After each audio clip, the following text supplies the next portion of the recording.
اور یہ شخص کون تھا جو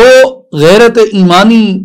کا مجسم اور پیکر بن کر اور اس کی زندہ مثال بن کر قوم کے سامنے کھڑا ہو گیا، اور قرآن مجید نے جس شخص کو امر کر دیا، اس کے بارے میں مفسرین فرماتے ہیں کہ یہ شخص حبیب نجار تھا۔ اور اس کے پیشے کے حوالے سے مختلف اقوال آئے۔ بعض نے یہ کہا کہ یہ اس بستی کا بڑھئی تھا، یعنی وہ بڑھئی جو رندے کا کام کرتا ہے، لکڑی کو کاٹتے ہیں،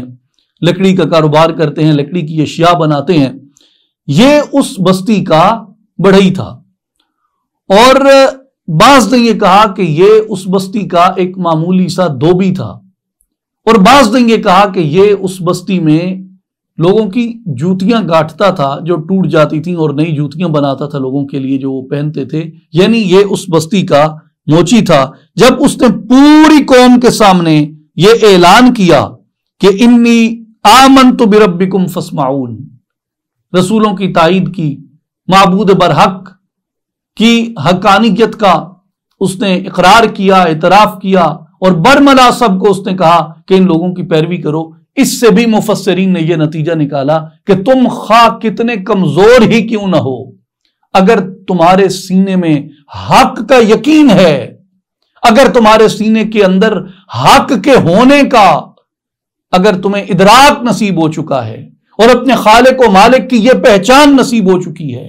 تو فرمایا پھر سارے عمراء، سارے رؤساء اور سارے طاقتور طبقات سماج اور معاشرے کے ایک طرف کیوں نہ کھڑے ہو جائیں۔ یہ سنت حبیب نجار ہے کہ حق کے لیے کھڑے ہو جاؤ،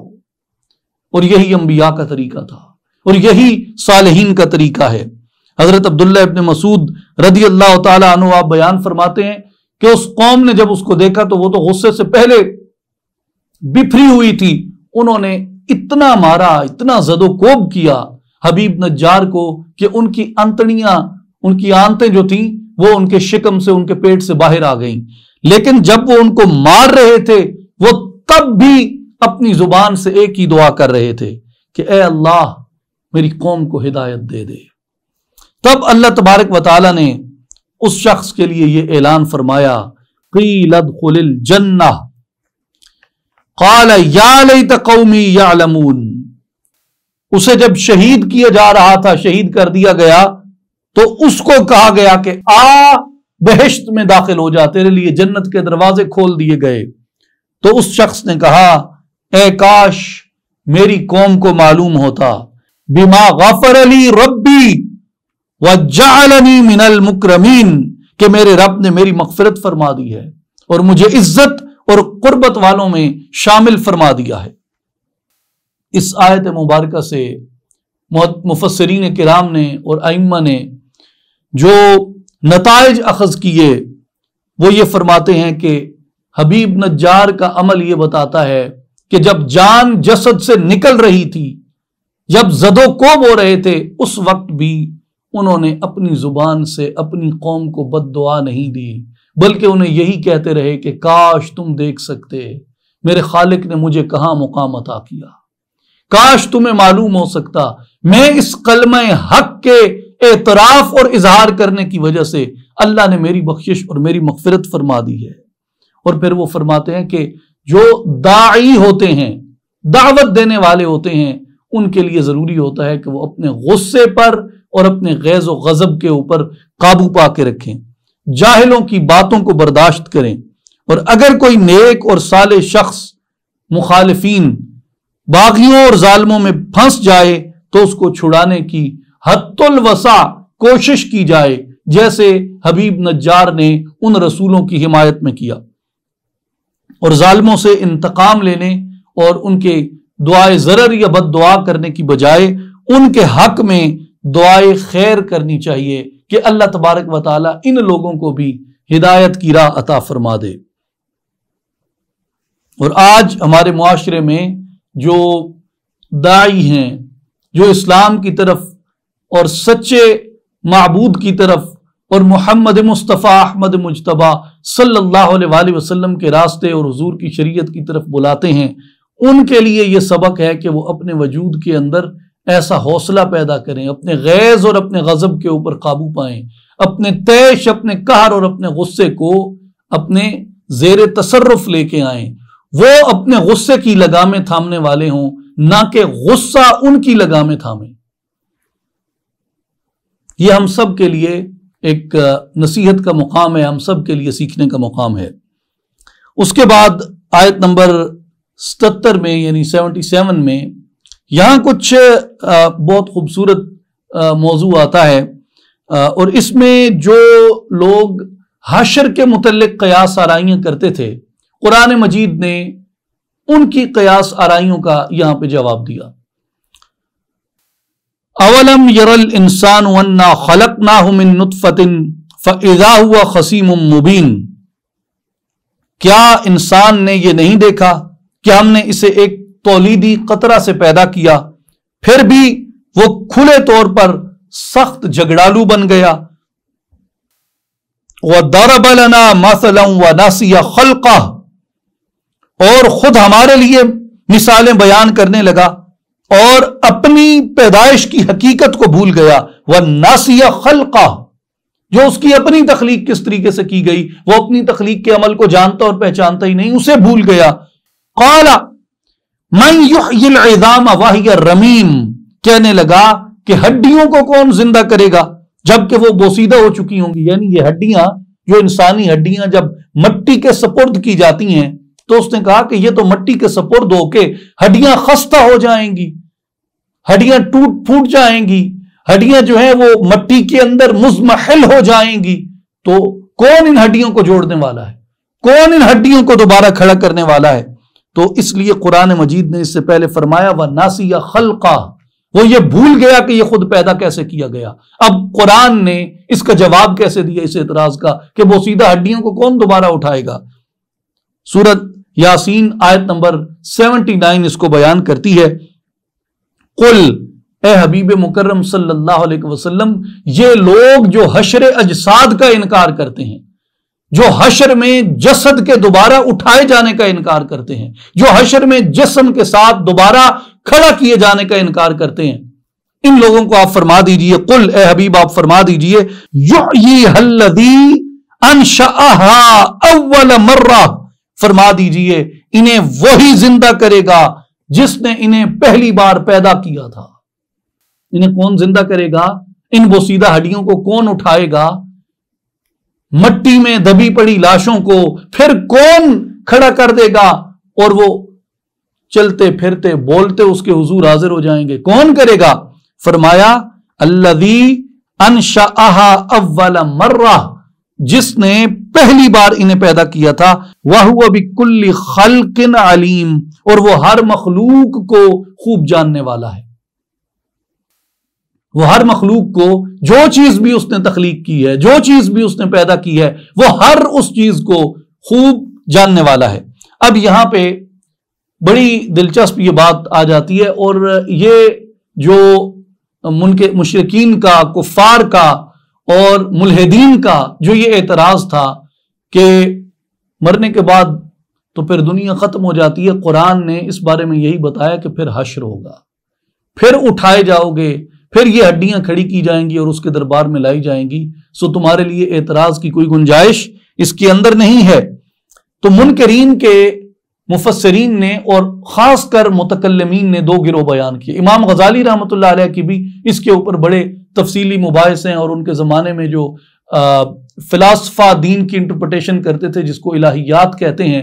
تو وہ بھی اسی طرح کے عقائد رکھتے تھے کہ مرنے کے بعد دوبارہ نہیں اٹھایا جائے گا۔ تو امام غزالی رحمۃ اللہ علیہ نے بھی اس پہ بڑے طویل مباحث فرمائے ہیں، اور متکلمین نے بھی اور مفسرین نے بھی۔ تو وہ یہ بیان کرتے ہیں کہ جو حشر کے منکرین تھے، یعنی دوبارہ کھڑے کیے جانے کے جو منکرین تھے، ان کے دو گروہ تھے۔ ایک وہ تھا جو بغیر کسی دلیل کے محض انسان کے مرنے کے بعد دوبارہ زندہ ہونے کو بعید سمجھتے تھے کہ جو مر گیا وہ گیا، اس کے بعد کوئی زندگی نہیں ہے۔ وہ یعنی برزخ کا بھی انکار کرتے تھے، اور وہ اس کے برزخ کے بعد کی جو اخروی زندگی ہے یعنی جو حشر ہے وہ اس کا بھی انکار کرتے تھے۔ برزخ قبر کے مرحلے کو کہتے ہیں، یعنی اس دنیا سے جو آخرت تک کا، حشر تک کا جو مرحلہ ہے وہ برزخ ہے جو قبر کے اندر بیتتا ہے، اور وہ اس کا بھی انکار کرتے۔ وہ کہتے کہ جو مر گیا سو گیا، یہی دنیا جنت یہی دنیا جہنم، جس نے جو کھویا پایا کیا وہ یہی کیا۔ اب دوسرا گروہ جو تھا وہ یہ شبہ پیش کرتے تھے کہ جب انسان مر جائے گا اور اس کا جو گوشت ہے وہ گل سڑ جائے گا، اس کی ہڈیاں جو ہیں وہ بوسیدہ ہو کر ریزہ ریزہ ہو جائیں گی، اور انسان کا جو جسم ہے وہ مٹی کے ذرات میں تبدیل ہو جائے گا، اور جب بہت سے اجسام مٹی کے ذرات بن کر بکھر جائیں گے اور ایک دوسرے سے مختلط یعنی اختلاط پذیر ہو جائیں گے، ایک دوسرے میں مدغم ہو جائیں گے، ایک دوسرے میں ضم ہو جائیں گے، ایک دوسرے میں تحلیل ہو جائیں گے، یعنی جسم مٹی سے مٹی ہو جانا جس کو کہتے ہیں، جب یہ ہو جائے گا تو ان مختلف اور مخلوط شدہ اجزاء کو کیسے الگ الگ کیا جا سکتا ہے جبکہ وہ مٹی کا حصہ ہو گئے؟ تو پھر ان کو کس طرح جوڑ کر وہی پہلے والا جسم جو ہے وہ بنایا جا سکتا ہے؟ تو منکرین حشر کا جو پہلا گروہ جو مرنے کے بعد انسان کے دوبارہ زندہ ہونے کو بغیر کسی دلیل کے بعید جانتا تھا، یعنی اس کا انکار کرتا تھا، جس کا خیال تھا کہ مرنے کے بعد پھر کوئی زندگی نہیں ہے، اس کو قرآن مجید نے کئی مقامات کے اوپر جواب دیا۔ مثال کے طور پہ قرآن ہی سے اس کی 2 آیات دیکھتے ہیں، ایک سورہ سجدہ کی، فرمایا وَقَالُوا أَإِذَا دَلَلْنَا فِي الْأَرْضِ أَإِنَّا لَفِي خَلْقٍ جَدِيدٍ، اور کفار کہتے ہیں کہ جب ہم مٹی میں مل کر گم ہو جائیں گے تو کیا ہم از سر نو پیدائش میں آئیں گے؟ اسی طرح سورہ الصافات آیت نمبر 53 میں فرمایا اذا متنا وکنا ترابا وعظاما انا لمدینون، کیا جب ہم مر جائیں گے اور ہم مٹی اور ہڈیاں ہو جائیں گے تو کیا ہمیں اس حال میں بدلہ دیا جائے گا؟ یعنی جب ہم مر جائیں گے اور ہمارا وجود ہی نہیں ہوگا اور ہم ختم ہو جائیں گے تو تم ہمیں اس کی طرف بلاتے ہو کہ اس دنیا کی عیش و عشرت کو چھوڑ کے آخرت کی عیش کرو، جو عیش ہے ہی نہیں، جو موجود ہی نہیں ہے۔ اور منکرین کا جو دوسرا گروہ تھا منکرین حشر کا، جس کو وقوع حشر میں یعنی حشر کے واقع ہونے میں، حشر کے ہونے میں جن کو شبہات تھے، اللہ تعالیٰ نے ان کے شبہات کا ازالہ کرتے ہوئے فرمایا قُلْ يُحْيِيهَا الَّذِي أَنشَأَهَا أَوَّلَ مَرَّةٍ وَهُوَ بِكُلِّ خَلْقٍ عَلِيمٌ۔ اے حبیب مکرم صلی اللہ علیہ وسلم، آپ انہیں فرما دیجئے کہ ان کو وہی زندہ کرے گا جس نے پہلی بار انہیں پیدا کیا تھا، اور وہ ہر طرح کی پیدائش کو خوب جاننے والا ہے۔ رہا ان کا یہ شبہ، یعنی جہاں تک اس شبہ کی بات ہے کہ یہ ذرات ایک دوسرے میں جب مختلط ہو جائیں گے اور اختلاط پذیر ہو جائیں گے تو ان کو کون ممتاز کرے گا، کون ان کو آپس سے الگ الگ کرے گا، کون ان ذرات کو جدا جدا کرے گا؟ تو اس کا جواب یہ ہے کہ یہ اس شخص، یہ اشکال اور یہ شبہ کسی ایسے کے لیے درست ہے جس کا علم ناقص ہو، کسی ایسے کے لیے درست ہے جس کا علم ناقص ہو، کسی ایسے کے لیے درست ہے جس کی قدرت مکمل نہ ہو، کسی ایسے کے لیے درست ہے جس کے علم اور قدرت میں باہمی کوئی تفاوت یا کوئی تضاد ہو یا ان کے اندر بودھ ہو، لیکن جو بار بار یہ بتائے، جو بار بار یہ فرمائے کہ ان اللہ علی کل شیء قدیر، اور جو بار بار یہ بتائے کہ اس کی علم کی وسعت کا تم اندازہ اور شمار ہی نہیں کر سکتے کہ اس کا علم کتنا وسیع ہے جس نے تمہیں پیدا کیا، جو علیم ہو اور اس کا علم کامل ہو اور ہر غیب کو وہ جاننے والا ہو، اس کے لیے ان ذرات کو جو آپس میں مخلوط ہو چکے، آپس میں مدغم ہو چکے، ان ذرات کو آپس میں پہچاننا اس کے لیے کوئی دشوار کام نہیں ہے۔ اور جہاں تک اس بات کا تعلق ہے تو ان ذرات کو جمع کس طرح کیا جائے گا، تو یہ اشکال بھی اس پر ہو سکتا ہے جس کی قدرت اور جس کے علم کے اوپر نقص کا شبہ ہو۔ تو اللہ تبارک و تعالیٰ کا علم بھی اور اس کی قدرت بھی ہر نقص کے شبے سے بالا تر ہے، تو اس لیے اس کی ذات کے لیے جس نے پہلے ان کو پیدا کیا، جب یہ نہیں تھا، جب یہ تھا ہی نہیں، موجود ہی نہیں تھا، جب اس نے پیدا کر دیا اور کہا کہ ایک بوند کے پانی کی ایک بوند سے اس کو پیدا کیا، اور اس کو پیدا کر کے اس سے اس نے لوتھڑا بنایا، اور پھر لوتھڑے میں اس نے ہڈیاں ڈالی، اور پھر ہڈیوں کو اس نے یہ توانائی اور یہ جسم عطا کیا، اور پھر جب وہ روح قبض کر لیتا ہے تو ہڈیوں کی گروتھ جو ہے وہ اسی طرح رک جاتی ہے، پھر وہ قبر کے اندر چلا جاتا ہے۔ تو یہ سارا کچھ اس عظمتوں والے رب کے علم سے اور اس عظمتوں والے رب کی قدرت سے ہو رہا ہے۔ تو جو پہلی بار پیدا کرنے پہ قادر ہے وہ پیدا کیے جانے کے بعد دوبارہ جوڑنے پہ بھی قادر ہے، اور ہر ایک اجزاء کا وہ پورا علم رکھتا ہے۔ اس لیے قرآن مجید نے ان کی اس شبے کا بھی ازالہ فرمایا، اور جو حشر کا انکار کرتے تھے اور اجساد کے حشر کا انکار کرتے تھے، اللہ تبارک و تعالیٰ نے ان کو یہ جواب عطا فرمایا کہ جس نے پہلی بار پیدا کیا تھا نا، اس بار بھی وہی تمہیں پیدا کر دے گا اور تمہاری ہڈیوں کو جوڑ کے پھر کھڑا کر دے گا۔ اس کے بعد آگے سورہ صافات آتی ہے، اور اس سورت مبارکہ کا جو مشہور نام ہے اور متفق علیہ نام ہے وہ یہی ہے، الصافات، اور اس سورت کی پہلی آیت ہے والصافات صفا، تو اسی سے یہ اسم مبارک اس سورت پاک کا اخذ کیا گیا۔ اب آئیے سورہ صافات کی آیات کے خلاصے میں۔ آیت نمبر 1 سے آیت نمبر 10 میں فرشتوں کے چند گروہوں کی اقسام، تلاوت کرنے والوں کی قسم، صفات الہی سے اللہ تبارک و تعالیٰ کی توحید پر استدلال، آسمان کو ستاروں سے مزین کرنے اور آسمان کو شیطانوں سے محفوظ کرنے کا بیان ہے۔ آیت نمبر 11 سے آیت نمبر 21 میں کفار کے احمقانہ رویوں کا بیان ہے، کفار کا بعثت سے انکار اور قیامت کے دن کفار کی بربادی کا بیان ہے۔ آیت نمبر 22 سے آیت نمبر 39 میں یعنی 39 میں روز محشر کا قیام ہے، فرشتوں کا ظالموں کو اکٹھا کرنے کا بیان ہے، اور ظالموں کے آپس میں سوالات اور ان کا عذاب میں شریک ہونے کا بیان ہے، اور ظالموں کے اعمال بد کی سزا کا بیان ہے۔ آیت نمبر 40 سے آیت نمبر 60 میں مخلصین اور ان کے لیے جنت کا بیان ہے اور جنت کی نعمتوں کا بیان ہے،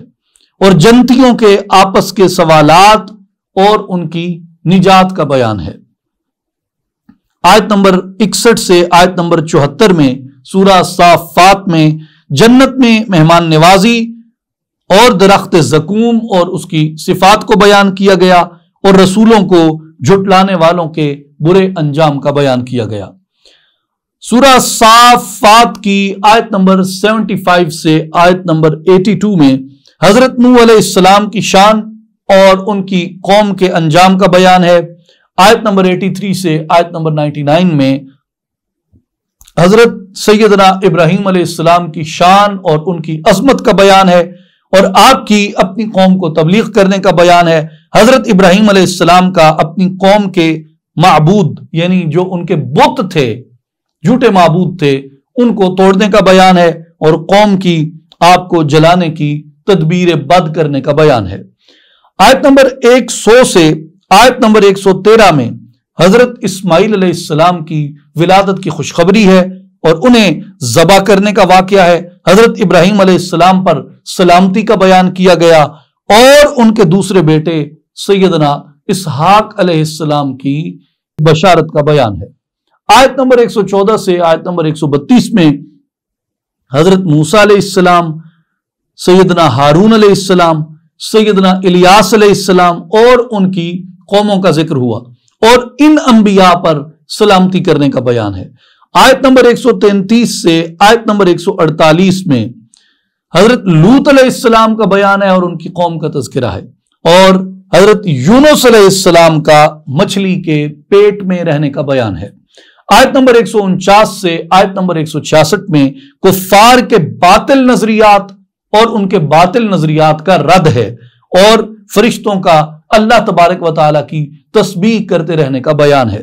آیت نمبر 167 سے آیت نمبر 182 میں مرسلین کا باطل پر غلبہ اور مشرکین کے انجام بد کا بیان ہے، اور اللہ پاک کی پاکی اور رسولوں پر سلامتی کا بیان ہے۔ اب آئیے سورہ الصافات کی کچھ آیات کی تلاوت کرتے ہیں۔ آیت نمبر 13 میں ارشاد ہے وَإِذَا ذُكِّرُوا لَا يَذْكُرُونَ، اور جب انہیں نصیحت کی جاتی ہے تو نصیحت کو قبول نہیں کرتے۔ وَإِذَا رَأَوْا آیَةً يَسْتَسْخِرُونَ، اور جب کوئی نشانی دیکھتے ہیں تو اس کا تمسخر اڑاتے ہیں، اس کا مذاق اڑاتے ہیں۔ آیت نمبر 13 کہتی ہے کہ جب انہیں یعنی مشرکین کو جو قیامت کے انکار پر اصرار کرتے ہیں، جب انہیں نصیحت کی جاتی ہے تو نصیحت کو قبول نہیں کرتے۔ جب نشانی دکھائی جاتی ہے تو وہ بجائے اس کے کہ نشانی سے عبرت پکڑیں، وہ اس نشانی کا مذاق اڑانا شروع کر دیتے ہیں۔ وقالو، اور پھر کیا کہتے ہیں؟ ان ھذا الا سحر مبین، اور کہتے ہیں یہ تو صرف کھلا جادو ہے، اور کیا ہے یہ تو جادو سے ہو گیا۔ الصافات آیت نمبر 16 میں فرمایا اذا متنا وکنا ترابا وعظاما انا لمبعوثون، کیا جب ہم مر جائیں گے اور ہم مٹی اور ہڈیاں ہو جائیں گے تو ہم یقینی طور پر دوبارہ زندہ کر کے اٹھائے جائیں گے؟ تو یہ وہ سوال اٹھاتے ہیں اور اس طرح کا وہ مذاق اڑاتے ہیں۔ تو خلاصہ ان آیات کا بھی یہی ہے کہ کفار جو ہیں وہ مرنے کے بعد دوبارہ اٹھنے کو اور حشر اجساد کو بعید جانتے ہیں اور وہم جانتے ہیں، اور جب ان کو یہ نصیحت کی جاتی کہ بتاؤ آسمان اور زمین کو پیدا کرنا زیادہ مشکل کام ہے اور زیادہ سخت ہے، یا بندے کو اس کی ہڈیوں کے ڈھانچے کو پیدا کرنا زیادہ مشکل کام ہے، اور یہ بتاؤ کہ سخت اور دشوار کام زمین و آسمان کو پیدا کرنا ہے، تو یہ مانتے ہیں کہ سخت اور دشوار کام زمین و آسمان کے نظم کو پیدا کرنا ہے، اور آسان کام جو ہے وہ انسان کے جسم کو، ڈھانچے کو، ہڈیوں کو پیدا کرنا ہے۔ تو جو سخت اور دشوار چیزوں کے بنانے پر قادر ہے، تو آسان چیزوں کو بنانا اور آسان چیزوں کو دوبارہ زندہ کرنا یا دوبارہ پیدا کرنا اس کی قدرت میں کون سا محال ہے، یہ کون سا مشکل کام ہے؟ اور یہ کل کائنات جو عدم تھی ہی نہیں، ایک حرف کن میرے خالق نے اور میرے پیدا کرنے والے نے کہا تو یہ کائنات عدم سے وجود میں آ گئی۔ تو اس کے لیے انسان کو دوبارہ کھڑا کرنا مشکل نہیں، لیکن یہ دلیل بہت واضح اور قوی ہے، مگر بات اتنی ہے کہ منکرین اپنے جہل اور اپنے عناد کی وجہ سے اس سے فائدہ حاصل نہیں کر سکتے تھے۔ اور رسول اللہ صلی اللہ علیہ وآلہ وسلم نے اپنی نبوت اور اپنی رسالت کے معجزات پیش فرمائے اور فرمایا کہ جب معجزات سے میرا صادق ہونا ثابت ہو گیا اور واضح ہو گیا تو میں تمہیں یہ دعوت دیتا ہوں اور میں تمہیں یہ بتاتا ہوں، اور یہ معجزہ جو میرے ساتھ آیا ہے قرآن مجید، یہ تمہیں اس بات کی دعوت دیتا ہے کہ مرنے کے بعد ایک زندگی ہوگی، حشر و نشر ہوگا اور حساب اور کتاب ہوگا، جزا اور سزا ہوگی، میں تمہیں اس کی خبر دیتا ہوں، اس پر ایمان لے کے آؤ۔ تو مخبر صادق کی جو خبر ہے، مخبر صادق کی جو خبر ہے وہ سچی ہے،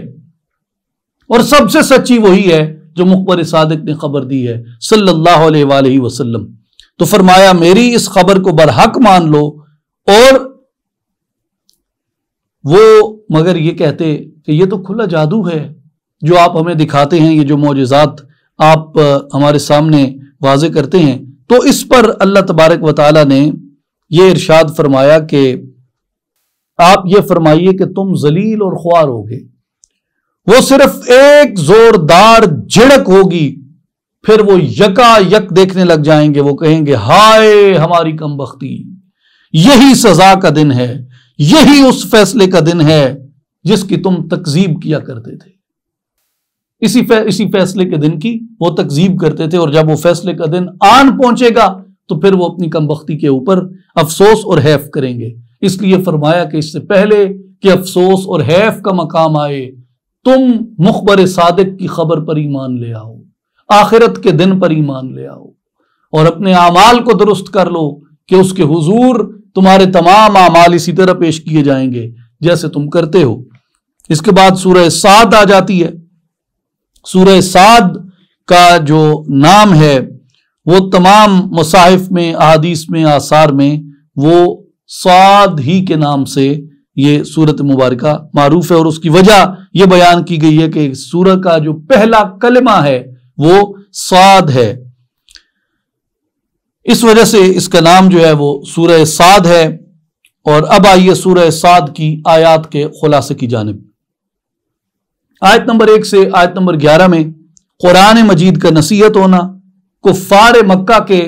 تکبر اور مخالفت کا بیان ہے، اور قرآن مجید کے بارے میں ان کا شک میں مبتلا ہونا اور ان کو شکست ہونے کا بیان ہے۔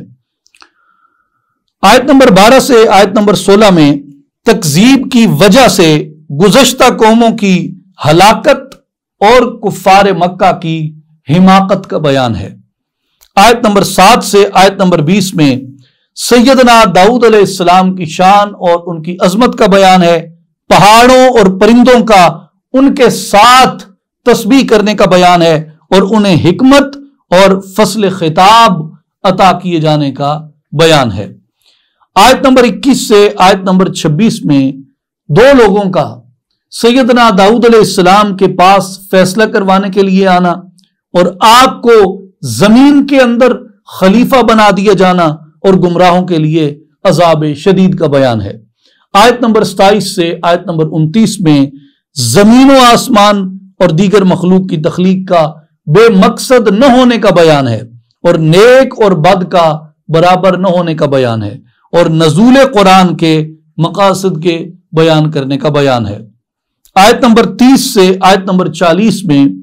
حضرت سلیمان علیہ السلام کی شان اور ان کی عظمت کا بیان،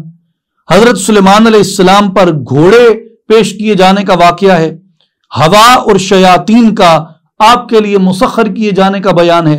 اور حضرت سلیمان علیہ السلام کے لیے بہترین ٹھکانے کا بیان ہے۔ آیت نمبر 41 سے آیت نمبر 44 میں حضرت ایوب علیہ السلام اور ان کی بیماری سے شفا یاب ہونے کا بیان ہے۔ آیت نمبر 45 سے آیت نمبر 64 سورہ صاد میں حضرت ابراہیم علیہ السلام اور ان کی نسل سے انبیاء کرام کا ذکر خیر کیا گیا، اور پرہیزگاروں اور سرکشوں کے جو انجام ہے یعنی برا اور اچھا اس کا بیان کیا گیا۔ آیت نمبر 65 سے آیت نمبر 70 میں منصب نبوت، عذاب سے ڈرانے اور توحید سمجھانے کا بیان ہوا۔ آیت نمبر 71 سے آیت نمبر 85 میں حضرت آدم علیہ السلام کی تخلیق کا بیان ہے، فرشتوں کے سجدہ کرنے کا بیان ہے، ابلیس کا تکبر کرنا اور پھر اس کا راندہ درگاہ ہو جانے کا بیان ہے، اور جہنم کو شیطان کے پیروکاروں سے بھر دیے جانے کا بیان ہے۔ اور آیت نمبر 86 سے آیت نمبر 88 میں رسول اللہ صلی اللہ علیہ وآلہ وسلم کے اعلان حق کا بیان ہے۔ اب آئیے سورہ صاد سے کچھ آیات مبارکہ سے استفادہ کرتے ہیں۔ سورہ صاد کی آیت نمبر 31 میں حضرت سلیمان علیہ السلام کی گھوڑوں کے ساتھ محبت کا ذکر ہے۔ اذ عرض علیہ بالعشی الصافنات الجیاد، جب ان کے سامنے شام کے وقت نہایت سبک رفتار عمدہ گھوڑے پیش کیے گئے۔ اس آیت مبارکہ میں دو الفاظ قابل غور ہیں، ایک الصافنات اور دوسرا الجیاد۔ الصافنات جو ہے وہ ان گھوڑوں کو کہتے ہیں جو 3 قدموں پر کھڑے ہوتے ہیں اور چوتھے قدم کے سم کا کنارہ زمین پر ٹیکتے ہیں، اور الجیاد جو ہے یہ تیز رفتار اور برق رفتار گھوڑوں کو الجیاد کہتے ہیں، جیم یا الف دال، الجیاد۔ اس آیت مبارکہ میں الصافنات میں گھوڑوں کی اداؤں کا ذکر کیا گیا اور الجیاد میں گھوڑوں کے وصف کا ذکر کیا گیا، اور آیت نمبر 32 میں ارشاد ہوا فقال انی احببت حب الخیر عن ذکر ربی، تو حضرت سلیمان علیہ السلام نے کہا کہ مجھے ان گھوڑوں کی محبت پسند آئی اپنے رب کی یاد کے لیے۔ اس آیت مبارکہ میں اللہ تبارک و تعالی نے حضرت سلیمان علیہ السلام کی گھوڑوں کے ساتھ محبت کرنے کو بیان فرمایا، اور دوسرا یہ کہ اللہ تبارک و تعالی نے گھوڑے کو خیر فرمایا ہے، یعنی حب الخیری، تو یہاں خیر کی محبت، تو یہاں خیر سے مراد گھوڑے ہیں، تو گھوڑے کو قرآن مجید میں خیر کہہ کے پکارا گیا، اور یہ حضرت سلیمان علیہ السلام کے فرمان سے ہوا۔ اور اگر آپ ذخیرہ احادیث میں دیکھیں تو خود حضرت سید المحدثین، امام المحدثین، امیر المومنین فی الحدیث حضرت امام محمد بن اسماعیل البخاری رضی اللہ تعالی عنہ المعروف، حضرت امام بخاری رحمۃ اللہ علیہ، آپ نے صحیح بخاری میں باقاعدہ ایک پورا باب باندھا، باب الخیل معقود فی نواسیہ الخیر الی یوم القیامت۔ یہ امام بخاری نے اپنے چیپٹر کا، اپنے باب کا نام رکھا ہے، گھوڑوں کی پیشانیوں میں قیامت تک خیر رکھ دی گئی ہے۔ سیدنا عبداللہ ابن عمر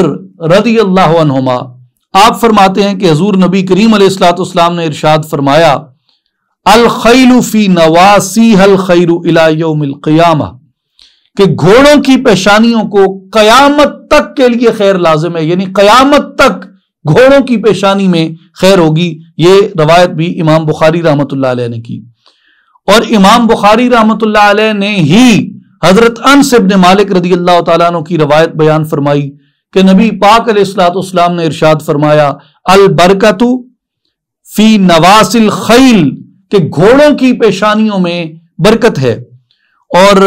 کئی شارحین حدیث نے، بالخصوص شارحین صحیح بخاری نے اس پر یہ بیان کیا، اور مختلف دیگر محدثین نے بھی تفصیلات دی ہیں، اور تمام اعداد کو شارحین حدیث نے اس کو جمع کیا، جس میں وہ فرماتے ہیں کہ حضور علیہ الصلوۃ والسلام کے جتنے بھی گھوڑے آپ کے استعمال میں آئے اور آپ کی خدمت میں آئے، ان کی کل تعداد 24 ہے، جو آقا پاک علیہ الصلوۃ والسلام کی بارگاہ میں آئے، اور آپ صلی اللہ علیہ وآلہ وسلم ان گھوڑوں کے 24 گھوڑوں کے ان سب کے آپ اسما رکھتے تھے۔ اور پاک و ہند کے اندر علم حدیث کی آبیاری کرنے والے اور علم حدیث کو بام عروج پہ لے جانے والے اور علم حدیث کے سب سے بڑے خادم کہے جانے والے حضرت شیخ محقق شاہ عبدالحق محدث دہلوی رحمۃ اللہ علیہ، آپ اپنی کتاب مدارج النبوت میں لکھتے ہیں کہ حضور علیہ الصلوۃ والسلام کے 10 گھوڑے تھے، اور ان 10 گھوڑوں کا انہوں نے نام دیا، یعنی پہلی ایک روایت میں محدثین نے 24 گھوڑوں تک کہے،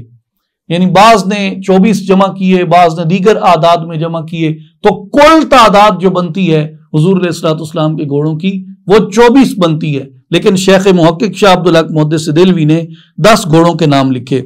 پہلے گھوڑے کا وہ نام فرماتے ہیں کہ اس کا نام سکب تھا، سکب، اور آپ صلی اللہ علیہ وآلہ وسلم نے اس گھوڑے کو 10 اوقیہ میں خریدا تھا، جو اس وقت کا ایک پیمانہ تھا اس کے مطابق، اور اسی گھوڑے پر آپ گھوڑ دوڑ فرماتے، آگے رہتے، اور جب آپ کا گھوڑا جو تھا وہ باقی گھوڑوں سے آگے نکل جاتا تو آپ اس پر خوش ہوتے، اور اس گھوڑے کا نام سکب تھا۔ دوسرے گھوڑے کا نام مرتجز تھا، مرتجز، تجز میں آخر میں زا ہے، را زا، مرتجز۔ اسے آپ نے ایک اعرابی سے خریدا تھا، اور اس کی جو ہنہناہٹ تھی، یعنی جب گھوڑا ہنہناتا ہے تو اس کی ہنہناہٹ بہت اچھی تھی، اور وہ عرب کے لوگ بھی پسند کرتے تھے، اور آپ بھی اسے پسند فرماتے تھے۔ تیسرے گھوڑے کا نام جو تھا وہ لزاز تھا، لزاز، جسے الیگزینڈریا، جو سکندریہ ہے، اسکندریہ کا جو بادشاہ تھا مقوقس، اور مقوقش بھی اسے لکھا جاتا ہے، انہوں نے یہ حضرت ماریا قبطیہ کے ساتھ یہ ہدیے کے طور پہ بھیجا تھا آپ صلی اللہ علیہ وآلہ وسلم کی بارگاہ میں۔ چوتھے گھوڑے کا نام جو تھا وہ لحیف تھا، لحیف۔ یہ ربیعہ بن ابی البراء نے یہ حضور علیہ الصلوۃ والسلام کی بارگاہ میں انہوں نے پیش کیا تھا۔ پانچویں گھوڑے کا نام ورد تھا، ورد، اس کا معنی ہے گلاب۔ اس گھوڑے کو تمیم داری نے حضور علیہ الصلوۃ والسلام کی بارگاہ میں پیش کیا تھا۔ بعد میں آپ نے یہ گھوڑا امیر المؤمنین، خلیفۃ المسلمین، فاروق اعظم سیدنا عمر ابن الخطاب رضی اللہ تعالیٰ عنہ کو عطا فرما دیا تھا۔ چھٹے گھوڑے کا نام جو تھا وہ دریس تھا، داد یعنی صاد داد،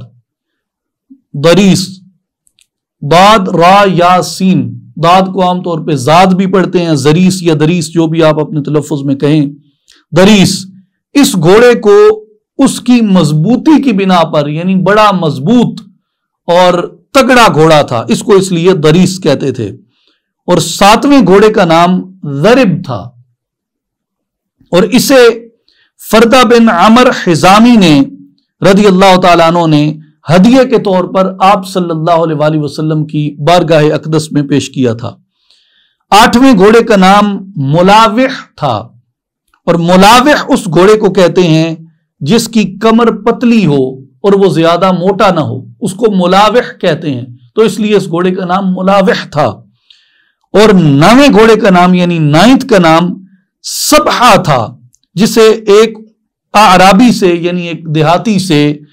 10 اونٹ کے عوض رسول اللہ صلی اللہ علیہ وآلہ وسلم نے خرید فرمایا تھا۔ 10ویں گھوڑے کا نام بحر تھا، بحر جو سمندر کو کہتے ہیں۔ اس گھوڑے کو آپ نے ان تاجروں سے خرید فرمایا تھا جو یمن سے آئے تھے، اور اس گھوڑے کو آپ نے 3 مرتبہ مقابلے میں دوڑایا، اور ہر مرتبہ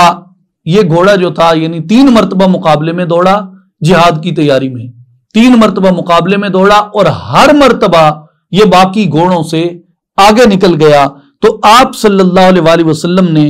اس کی گھوڑے کی پیشانی پہ ہاتھ پھیرا، اپنا دست اقدس گھوڑے کی پیشانی پہ پھیرا اور فرمایا ما انت الا بحر فسمیت بحرا وکانت بیضاء، تو دریا، حضور علیہ السلام نے فرمایا تو دریا ہے۔ جب وہ جیت گیا نا، حضور خوش ہوئے اور اس گھوڑے کو آپ کی بارگاہ اقدس میں لایا گیا کہ یا رسول اللہ صلی اللہ علیہ وسلم آپ کی ملکیت کا گھوڑا، ویسے تو کل جہاں حضور علیہ الصلوۃ والسلام کی ملکیت میں اللہ تبارک و تعالیٰ نے عطا فرمایا ہے، تو اس خاص گھوڑے کے لیے جو آپ کا عرض کی یا رسول اللہ یہ گھوڑا جیت گیا، آپ خوش ہوئے، آپ نے گھوڑے کی پیشانی پہ ہاتھ پھیرا اور فرمایا ما انت الا بحر، حضور نے فرمایا کہ تو سمندر ہے،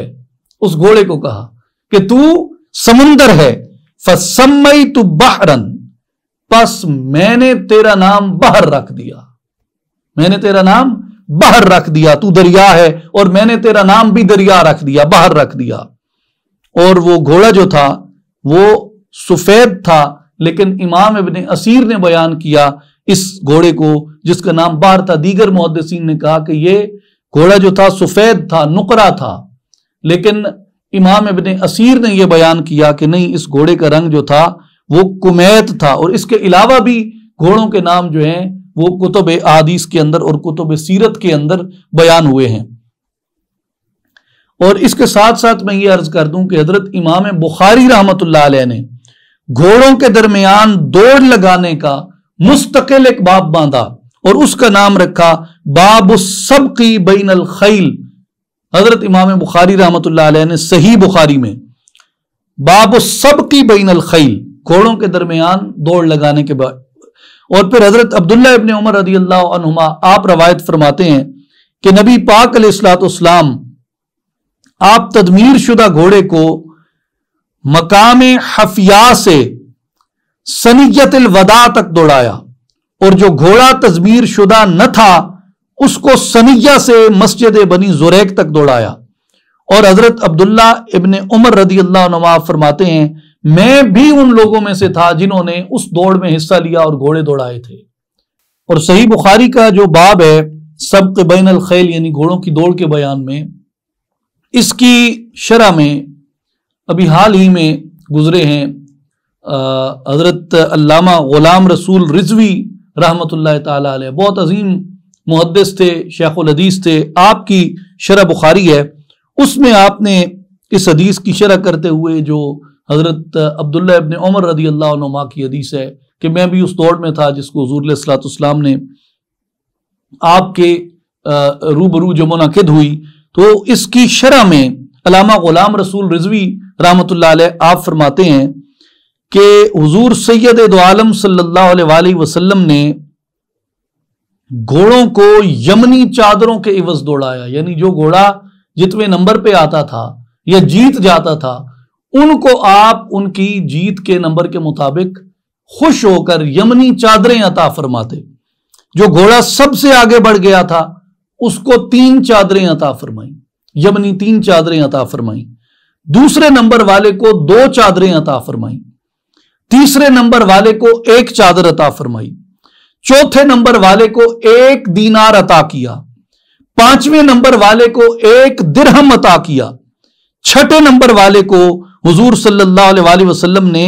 چاندی عطا فرمائی، اور پھر آپ صلی اللہ علیہ وسلم نے یہ دعا فرمائی کہ اللہ تم سب کے لیے برکت عطا فرمائے۔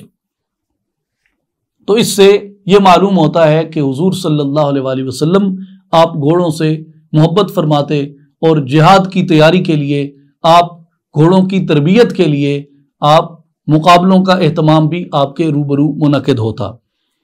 اب آئیے سورہ صاد کی آیت نمبر 41 میں، جہاں صبر کا استعارہ، صبر کی عظیم مثال سیدنا حضرت ایوب علیہ السلام کی صحت یابی کے لیے زمین سے پانی کے چشمے کے برآمد ہونے کا بیان ہے۔ وَاذْكُرْ عَبْدَنَا أَيُّوبَ إِذْ نَادَى رَبَّهُ أَنِّي مَسَّنِيَ الشَّيْطَانُ بِالنُّصْبٍ وَعَذَابٍ، اور ہمارے بندے ایوب علیہ السلام کا ذکر کیجئے جب انہوں نے اپنے رب کو پکارا کہ مجھے شیطان نے بڑی اذیت اور تکلیف پہنچائی ہے۔ اور اس سے اگلی آیت ہے آیت نمبر 42، ارقد برجلک ھذا مغتسل بارد وشراب، ارشاد ہوا تم اپنا پاؤں زمین پہ مارو، یہ پانی کا ٹھنڈا چشمہ ہے نہانے کے لیے اور پینے کے لیے۔ اس کے بعد آیت نمبر 86 آتی ہے سورہ صاد میں، ارشاد ہوتا ہے قُلْ مَا أَسْأَلُكُمْ عَلَيْهِ مِنْ أَجْرٍ وَمَا أَنَا مِنَ الْمُتَكَلِّفِينَ، اے محبوب علیہ السلام آپ فرما دیجئے میں تم سے اس حق کی تبلیغ کے اوپر کوئی معاوضہ طلب نہیں کرتا، اور نہ میں تکلف کرنے والوں میں سے ہوں، یعنی میں کوئی تصنع نہیں کرتا۔ اور مدارک التنزیل میں امام نصفی رحمت اللہ علیہ نے اس آیت مبارکہ کی تفسیر میں لکھا ہے کہ قُلْ مَا أَسْأَلُكُمْ عَلَيْهِ مِنْ أَجْرٍ، اے محبوب آپ فرما دیجئے میں تم سے اس حق کی تبلیغ کے اوپر کوئی معاوضہ طلب نہیں کرتا، یعنی قرآن مجید اور وحی کی تبلیغ جو میں نے تمہیں کی ہے، میں تم سے اس کے اوپر کوئی اجرت نہیں مانگتا، اور نہ ہی میں تکلف کرنے والے میں سے ہوں، نہ ہی میں تصنع کرنے والوں میں سے ہوں۔ اس کی وہ کئی وجوہات بیان ہوئی ہیں، مفسرین نے جو بیان کی ہیں وہ خاص طور پہ یہ فرماتے ہیں کہ جو تصنع ہے اور جو بناوٹ ہے وہ ایسے لوگ کرتے ہیں جو کسی چیز کے ہونے کا دعویٰ کرتے ہیں مگر وہ ہوتے نہیں، کچھ ہونے کا دعویٰ کرتے ہیں مگر وہ ہوتے نہیں، اس لیے وہ اپنا وہ نہ ہونا اپنے تصنع اور بناوٹ کے پیچھے چھپاتے ہیں، اس لیے انہیں بناوٹ اور تصنع کی ضرورت آتی ہے۔ تو حضور علیہ الصلوۃ والسلام نے آپ نے ارشاد فرمایا کہ میں ہرگز کوئی ایسا دعویٰ نہیں کرتا جو میں نہیں ہوں، میں صرف وہی بیان کرتا ہوں جو میں ہوں، میں صرف وہی بیان کرتا ہوں جو میری طرف نازل ہوا، میں اسی کی طرف تمہیں بلاتا ہوں۔ اگر میں صادق ہوں، اگر میں امین ہوں، تو یہ میرا کوئی تصنع یہ بناوٹ اس کے اندر نہیں ہے، تم سبھی مجھے جانتے ہو، اور اگر یہ وحی اتری ہے تو تم سب کو معلوم ہونا چاہیے کہ یہ کتاب حق ہے، میں اس کے بیان کرنے میں نہ بناوٹ سے، نہ تکلف سے، نہ تصنع سے کام لیتا ہوں۔ اس لیے اس سے یہ اخذ کیا گیا ہے کہ جو داعی ہیں، اللہ کی طرف بلاتے ہیں، ان کے لیے دین میں تصنع کرنا، بناوٹ کرنا یہ ممنوع ہے۔ اور اس آیت مبارکہ کی روح سے حضور علیہ الصلوۃ والسلام کا اخلاق یہ متعین کیا گیا کہ آپ دعوت دین ارشاد فرماتے ہوئے تصنع اور بناوٹ سے کام نہیں لیتے، تو اس لیے جو مبلغ ہے اس کے لیے تصنع اور بناوٹ جو ہے اس کو یہ کہا گیا ہے کہ وہ اخلاق نبوت کی پیروی کرے، نہ کہ تصنع اور بناوٹ کی پیروی کرے۔ اس کے بعد سورہ زمر آتی ہے، اس کا جو نام رکھا گیا وہ اس میں آیت نمبر 71 میں جہاں یہ لفظ آیا وَسِيقَ الَّذِينَ كَفَرُوا إِلَى جَهَنَّمَ زُمَرًا، تو یہاں سے یہ اسم مبارک اخذ کیا گیا، اور سورہ زمر میں اور سورہ صاد میں جو مناسبت بیان کی گئی وہ یہ کہ سورہ الصاد کو اللہ تبارک و تعالیٰ نے قرآن مجید کے وصف پر ختم کیا، ان ہوا الا ذکر للعالمین،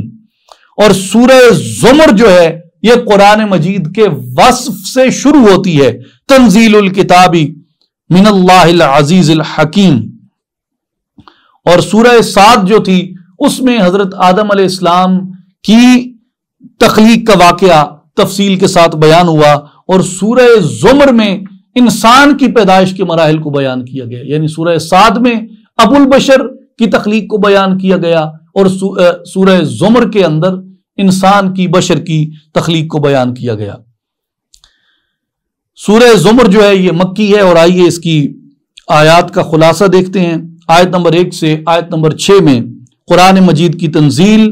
قرآن مجید کی حقانیت، شرک کی مذمت بیان کی گئی، اور اللہ کی تخلیق اور اس کے غلبے کا بیان ہے۔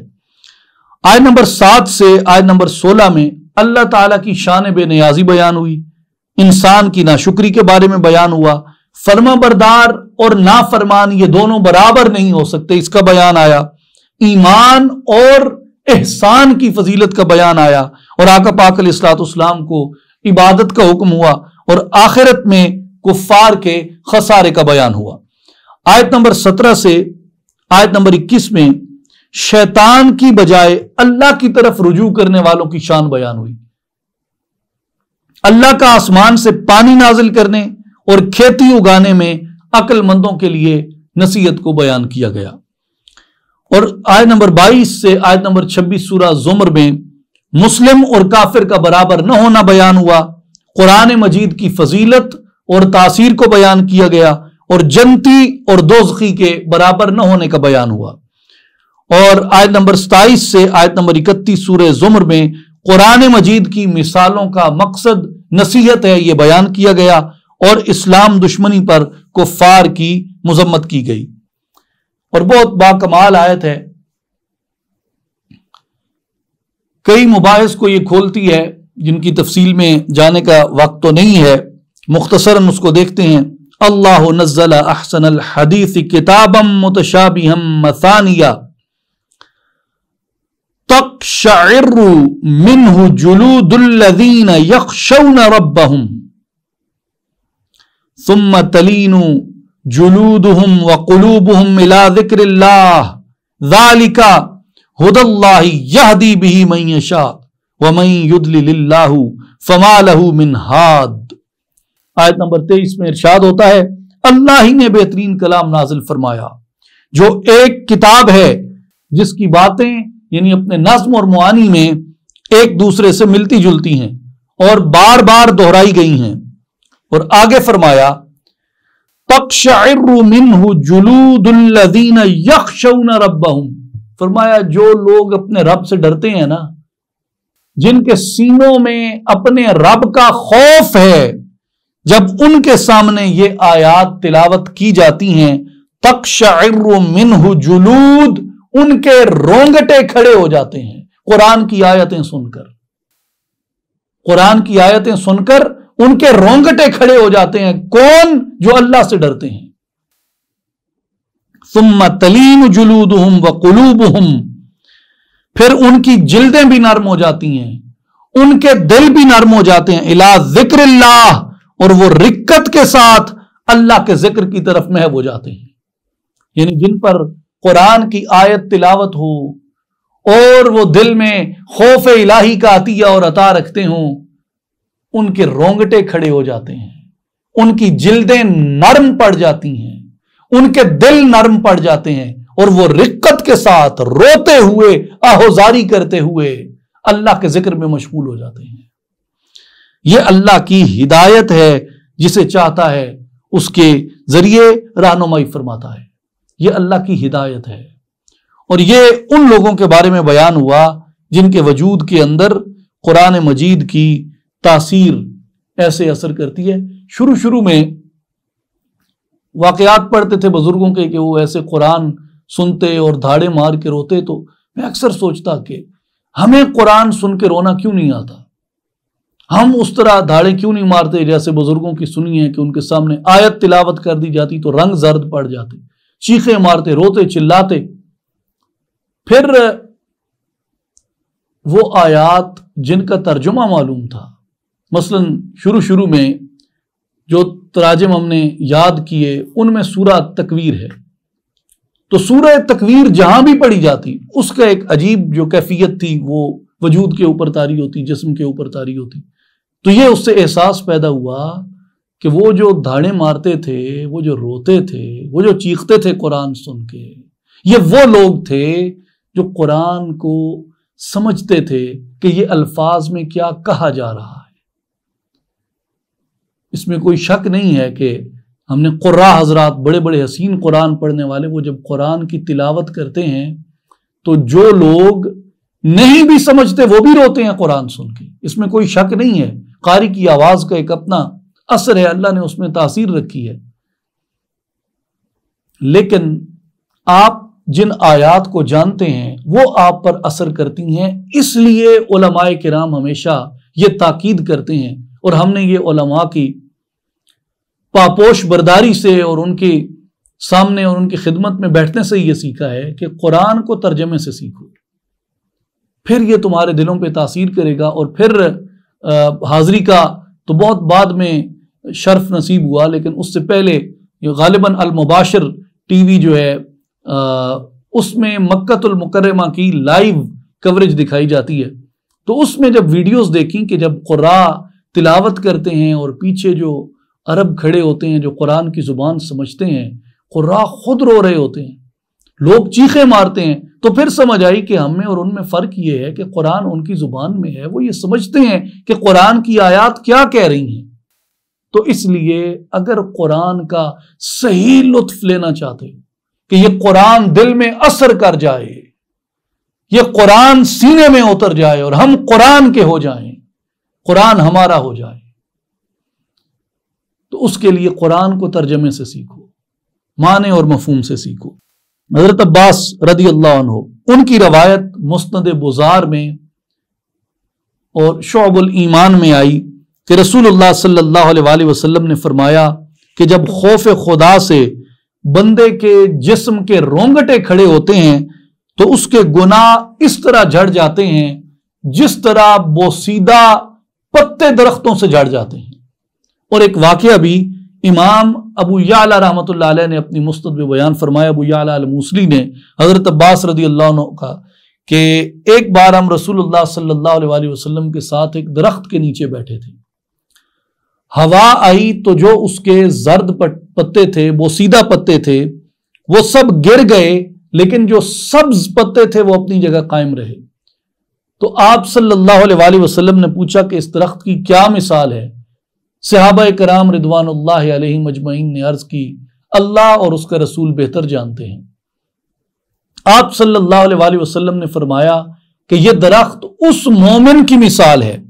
کہ جب خدا کے خوف سے اس کے جسم کے رونگٹے